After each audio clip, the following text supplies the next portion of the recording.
There's a new class of chemical compounds impacting the Earth's ozone layer and raising concerns among some scientists. But a new NASA analysis indicates stratospheric ozone could actually be impacted more by climate change and the continued release of already banned chemicals. The Earth's ozone hole is showing signs of recovery, decades after the landmark agreement called the Montreal Protocol that banned many chemical compounds harmful to the ozone layer.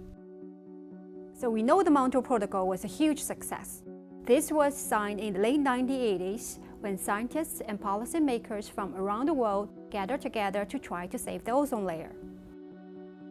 The chemicals they regulated persist in the atmosphere for many decades. They thin the ozone layer and they create a seasonal hole over Antarctica. They basically take away part of our planet's natural sunscreen, and that increases the risk of skin cancer and damage to plants.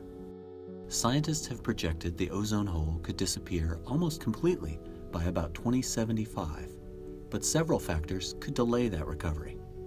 There are some industrial compounds that are not banned by the Montreal Protocol, but as they enter the atmosphere, they will also hurt the ozone layer. But the unregulated compounds have a short lifespan in the atmosphere, unlike the chlorofluorocarbons that were originally regulated. So they have a short-lived impact on ozone, and we don't think they'll delay recovery by more than a few years. We projected by 2050, more than half of the ozone-depleting compounds in the atmosphere will come from long-lived substances banned by the protocol. Because these compounds stay in the air for such a long time compared to the unregulated, short-lived compounds, they will have a disproportionate and lingering impact on ozone. So any non-compliance with the protocol can have significant consequences. And the really big uncertainty in ozone layer recovery is climate change. There are many naturally produced ozone-depleting substances that are emitted by the oceans. And as the oceans continue to warm due to climate change, those emissions will increase, and that will further delay ozone recovery.